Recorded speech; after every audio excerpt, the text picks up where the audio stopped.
प्यारे बच्चों, आज की वर्कशीट है वर्कशीट नंबर 38 जो कि आपको 30 सितंबर को मिली है। यह है पार्ट नंबर 4 यानी कि कार्बन और उसके यौगिक के बारे में। इसमें कार्बन के अपर रूप के बारे में बात की गई है। अपर रूप क्या कहते हैं, किसे क्या कहा जाता है, किसको कहा जाता है? किसी एक तत्व के विभिन्न रूप होते हैं। अपर रूप यानी कि दूसरे रूप, ठीक है, जिसमें भौतिक गुणधर्म तो क्या होते हैं, अलग अलग, यानी कि देखने में वो अलग लगते हैं, लेकिन रासायनिक गुणधर्म क्या होते हैं उनके, एक समान, यानी कि जिस रसायन से बने हैं वो एक ही होता है। जैसे कि यहाँ पर कार्बन के दो अपरूप दिखाए गए हैं, एक है ग्रेफाइट और दूसरा है हीरा, ठीक है। अब इनकी संरचना क्या अंतर क्या है संरचना में, ये यहाँ पर एक दूसरे पे व्यवस्थित षटकोणीय तल होते हैं। जैसे कि षटकोण कैसे होते हैं, जैसे मधुमक्खी के छत्ते में बने होते हैं षटकोण, ठीक है। तो यहाँ पर हम दिखा सकते हैं, मैं नीचे दिखाती हूँ आपको। यहाँ पर देख सकते हैं आप कि एक दूसरे के ऊपर लगे हुए हैं। और यहाँ पर क्या है, त्रिआयामी संरचना है, ठीक है ना। दृढ़ त्रिआयामी संरचना है। दृढ़ यानी कि बहुत ज्यादा हार्ड है, और ऐसी संरचना है जो 3D, जिसको 3D स्ट्रक्चर बोलते हैं हिंदी में, हम इंग्लिश में सॉरी, और ऐसे को हम त्रिआयामी बोलते हैं, दृढ़ त्रिआयामी, ठीक है। तो ये हीरे की संरचना है। यहाँ पर अब अबंधन के अंदर क्या है, अबंध किस प्रकार के हैं कि यहाँ पर कार्बन का प्रत्येक परमाणु का बंधन है कार्बन के 3 अन्य परमाणुओं के साथ, ठीक है। यहाँ पर एक कार्बन यहाँ पर मैं लिख देती हूँ, एक कार्बन अन्य 3 कार्बन के साथ जुड़ा हुआ है। लेकिन यहाँ पर एक कार्बन अन्य 4 कार्बन के साथ जुड़ा हुआ है, देख सकते हैं, 1 2 3 और ये 4, ये वाला जो कार्बन है वो 4 के साथ। अगर हम यहाँ देखेंगे तो यहाँ पर आपको सिर्फ 2 ही नजर आएंगे, और एक नीचे की तरफ होता है इसलिए आपको नजर नहीं आएगा। यहाँ पर 1 और 2 तो नजर आ जाता है, ठीक है बेटा। और मिलकर वो क्या बनाते हैं, एक त्रिआयामी संरचना बना देते हैं, ठीक है ना, दृढ़ संरचना बनाते हैं।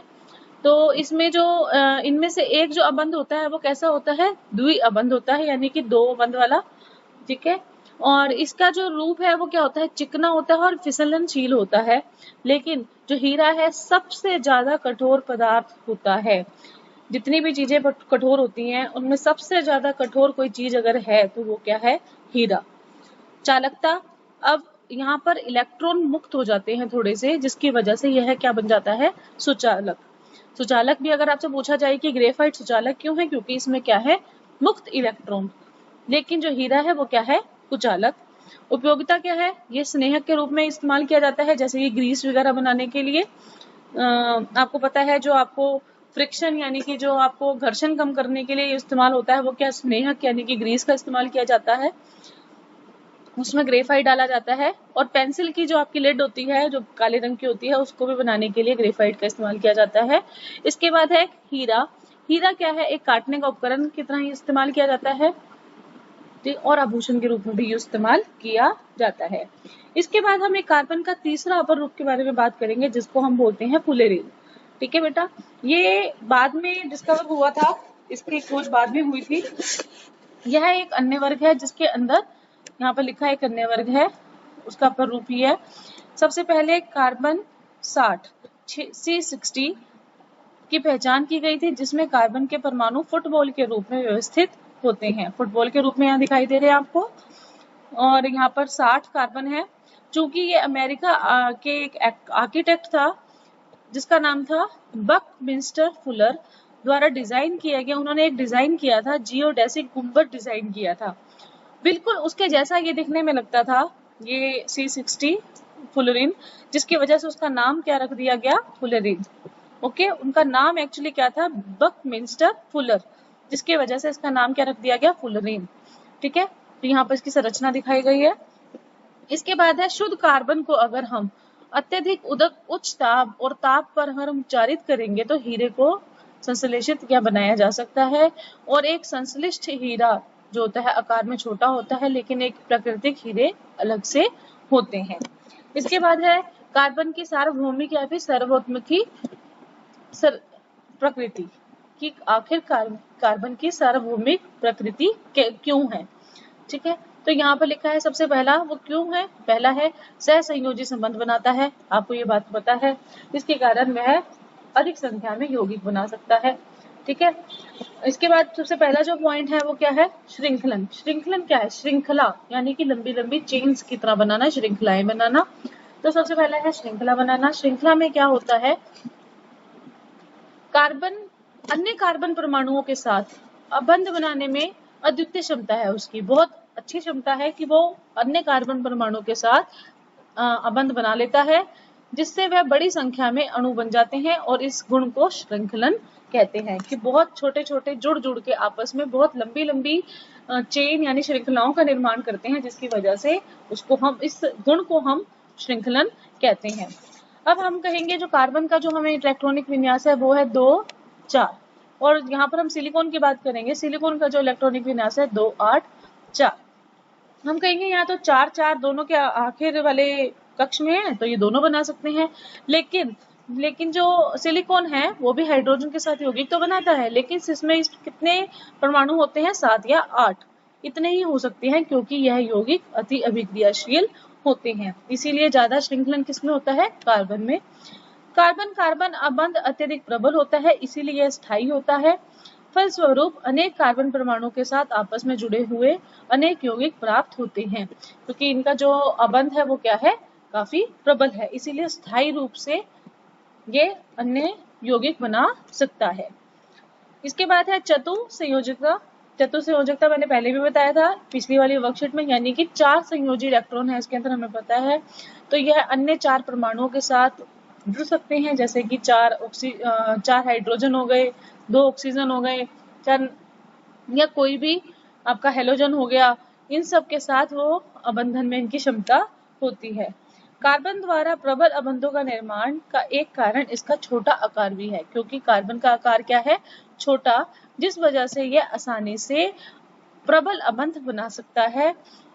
छोटे होने के कारण क्या है, नाभिक पास में हो जाता है। अब हम देखें यहाँ पर, अगर मैं कार्बन बना के दिखाऊं आपको, अगर मैं कार्बन का इलेक्ट्रॉन बिंदु संरचना बनाऊं, या अगर ये नाभिक है उसका, और ये पहला कक्ष और ये दूसरा कक्ष, पहले कक्ष में हमें पता है कितने इलेक्ट्रॉन है, 2 इलेक्ट्रॉनिक विन्यास के हिसाब से होते हैं, और दूसरे में है 1 2 3 4, 2 4 है, आपको पता है, ठीक है ना। पहले कक्ष में कितने हैं, 2, और दूसरे में कितने हैं, 4।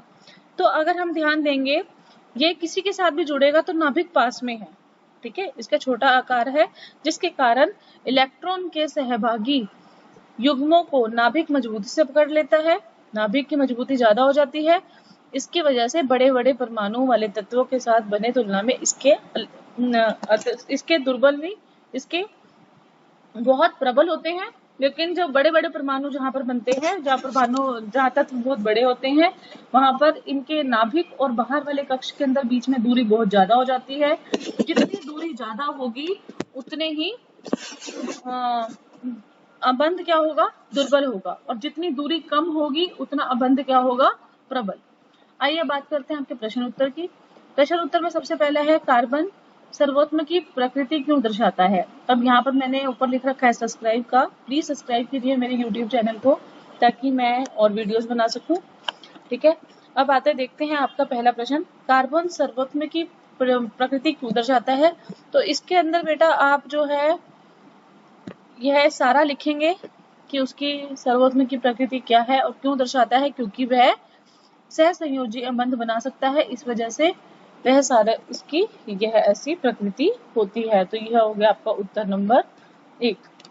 कार्बन के परमाणु अधिक संख्या में यौगिक क्यों बनाते हैं, क्योंकि इसके अबंध अत्यधिक प्रबल होते हैं और यह स्थायी होते हैं, ठीक है बेटा। तो इसके अंदर हम लिख देंगे, क्योंकि यह है उत्तर नंबर 2। इसके बाद है, फ्लोरीन में कार्बन परमाणु की न्यूनतम संख्या एवं उसका आकार बताइए। पहले तो मैं आपको जो पहले वाला प्रश्न था इससे कि वो यौगिक क्यों ज्यादा बनाते हैं, पहले तो हम इसका ये लिख सकते हैं, पहला पॉइंट कि अत्यधिक प्रबल होते हैं। दूसरा ये भी लिख सकते हैं कि इसका आकार छोटा होता है, जिसकी वजह से प्रबल बनते हैं। हम ये 2 पॉइंट लिख सकते हैं यहाँ पर। इसके बाद फ्लोरीन के बाद की यहाँ पता है संख्या है, तो यह है आपका उत्तर नंबर, ठीक है बेटा। एक या दोनों से छीलकर बैटरी के दोनों टर्मिनलों को जोड़ देता है, क्या परिपथ में से विद्युत धारा प्रवाहित होगी या नहीं होगी, कारण बताइए। तो हाँ जरूर होगी, हम यहाँ लिखेंगे, मैं यहाँ नीचे लिख के दिखा रही हूँ। हाँ, विद्युत धारा प्रवाहित होगी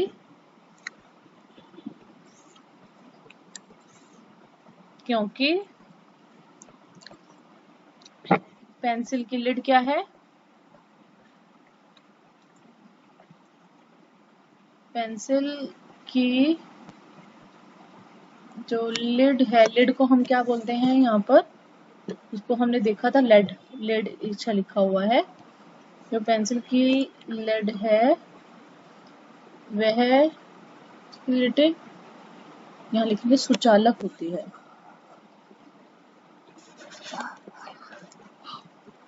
सुचालक होती है, वह ग्रेफाइट से बनी है, से बनी है। ठीक है ना? तो ये आप लिख देंगे इसके अंदर, प्रश्न नंबर 4 के अंदर। ये है आपका उत्तर नंबर 4।